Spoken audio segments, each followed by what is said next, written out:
Hello welcome to my new vlog channel साथीहरू मेरो भ्लगमा सबैहरूलाई स्वागत छ। आजको भ्लगमा आज चाहिँ हामी त्यहाँ साथीहरू मिलेर नवबुद्ध आएको छौँ। यो चाहिँ काभ्रे 11 मा पर्छ है, तपाईँहरू पनि आउन सक्नुहुन्छ।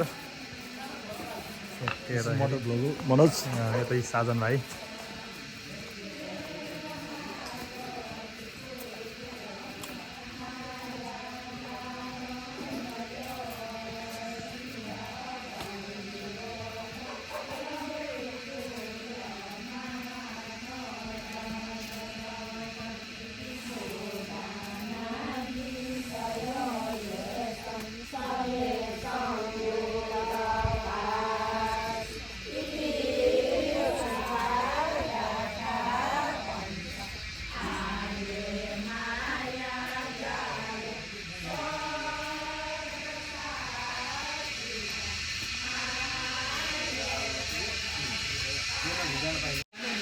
साथीहरू हामी चाहिँ अब यहाँ फेरि माथि उक्लिनु लाग्छौँ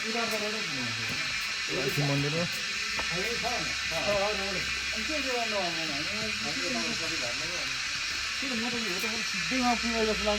पानी हो ल, यता साथीहरू पनि आउँदैछन्।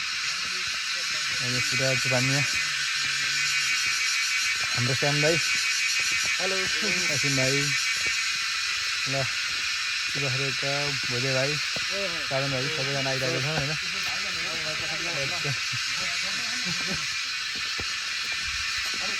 हजुर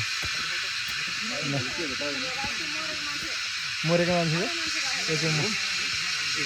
चलाउनु हुन्न, यो चाहिँ मरेको मान्छेको राखेको अरे यस्तो चलाउनु हुँदैन अरे। यो फर्स्ट टाइम देखेको हामीले पनि त्यस्तो राखेको चाहिँ बाटै भरि छ। मरेको मान्छेको चाहिँ यस्तो राख्दो रहेछ होइन, सम्झना सुरु होला होइन।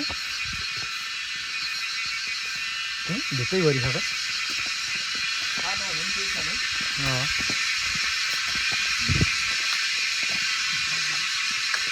यो मरेको मान्छेको फोटो होला होइन, यो सबै टाँसेको ल।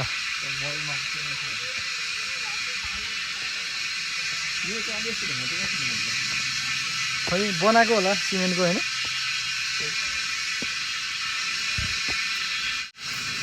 दामी रहेछ बाटो पनि सफा सुग्घर होइन, ट्र्याक ट्र्याक ट्र्याक।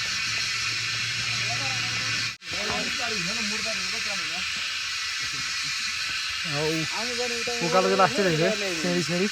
साधन केही छ तिम्रो भन्नुपर्ने केही छ भने भन्नु। बुद्ध भनेको छ एकदम अब गौतम बुद्धको चाहिँ एकदम के भन्छ प्राथमिकतामा दिए गौतम बुद्धले चाहिँ एकदम धर्म गरेको, यहाँ आएर ज्ञान प्राप्त गरेको, ज्ञान प्राप्त गर्न यहाँ पनि गौतम बुद्ध चाहिँ यहाँ पनि आएर बास गरेको भन्ने चाहिँ पौराणिक कथाहरूमा उल्लेख छ। यो चाहिँ एकदम शान्त र शीतल सुन्दर ठाउँमा अवस्थित छ।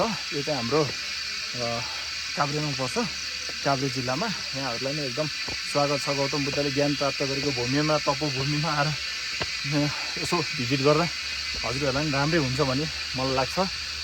यति हो मेरो भनाइ।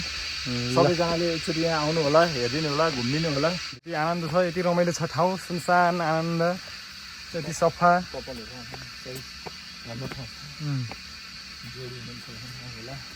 यति सफा ठाउँ त मैले अहिलेसम्म घुम्न देखेको पनि थिइनँ होला।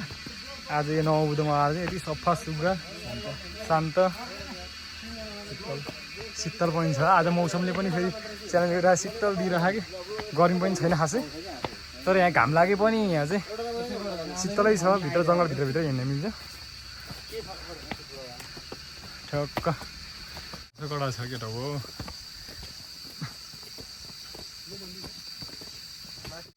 आज हाम्रो भ्लगमा चाहिँ सुभाष गुरुको इन्ट्री भएको छ। सुभाष गुरु दुई शब्द जाओस्, दुई पछाडिहरू दुई शब्द दिनु। भन्नु केही छैन, केटाहरूले जता जान्छन् भन्छन् त्यतै जाने हो। के छ सुभाष सर? हाम्रो चाहिँ मनोज खत्री सरको कमान्डमा चाहिँ आयो। उहाँले अफरमा आउनुहुन्छ, माथि कासमा पुऱ्याउनुहुन्छ।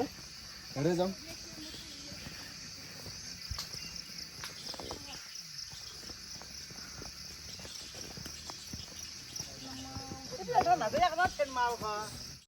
ल साथीहरू यहाँ भिड पनि छ है, एकदम जोखिम बुढा। बानिया दाइ, तपाईँको ठाउँ यही हो। बानी दानी यही हो क्या पनौती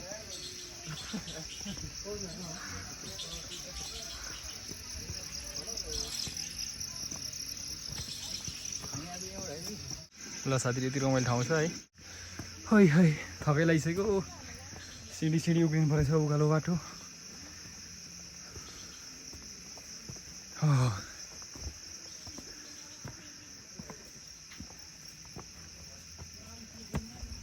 फाइनल्ली हामी चाहिँ गेटमा आइसक्यौँ माथि मन्दिर साइडको हो सेट आयो ल स्यास्या गर्दै आइसक्यो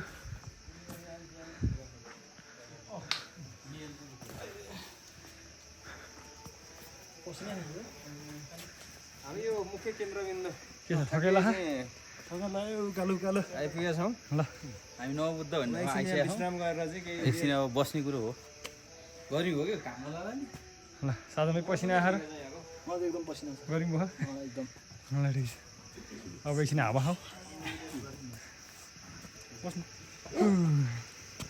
अब सिट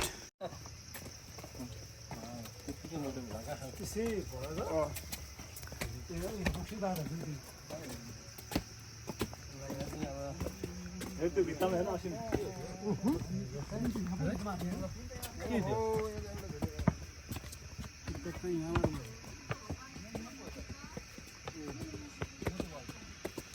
आहा ओइ ओइ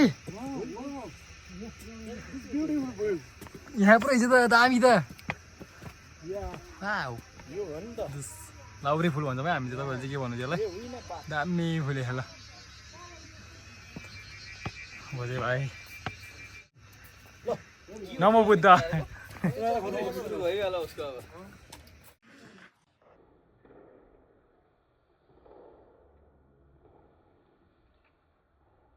ल साथीहरू हामी चाहिँ नमो बुद्ध चाहिँ घुमेर फर्किने थियौँ घुमघाम गरियो सक्यो अब तपाईँहरूलाई चाहिँ मेरो भिडियो कस्तो लाग्छ के कस्तो लाग्छ प्रतिक्रिया दिनु होला लाइक कमेन्ट सेयर गरिदिनु होला हस् त थ्याङ्क यू